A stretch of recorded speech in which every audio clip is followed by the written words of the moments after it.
Hello and welcome to Arsenal Domination, where I want to talk about Arsenal's approach to this transfer window.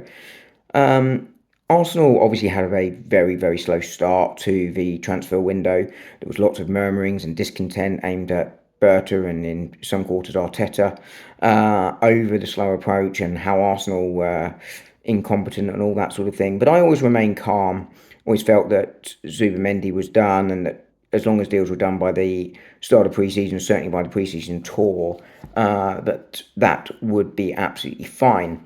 And what we have seen, and we heard reports at the time, was that Berta's approach would be very different to Edu. We know he's a more experienced director of football, but I think there's also a fundamental difference in their approach. Edu tended to know which player he wanted, make a decision very early and go all out for that, which did at times lead to him not being able to sort of pivot to a second option. What we're seeing here with Berta is him appear to get a lot of information on all the players that he might want, how much they cost, what the wager would be, and sort of use that to sort of build a structure, put the jigsaw together, if you like, based around the money he's got available. And I think that has seen him sort of be able to pivot quite a lot.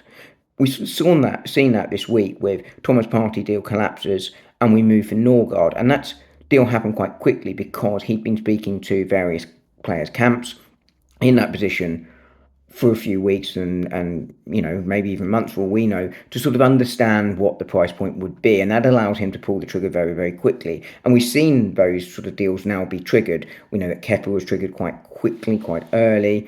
We've seen Norgard triggered, and we are potentially seeing now another player, a young centre back called Mosquera, from Valencia. I think he's a 20-year-old, predominantly right-sided centre-half, but can play with both feet, which is very interesting because that's what they were looking at with Dean Huijsen. So again, you can sort of see how Arsenal are going through their target list here and trying to piece it all together. He's obviously quite a cheap player, 17 million release clause, one deal left on his year. Arsenal trying to get that deal cheaper because he has that 1 year. But we are still being linked with Hato as well, which is interesting.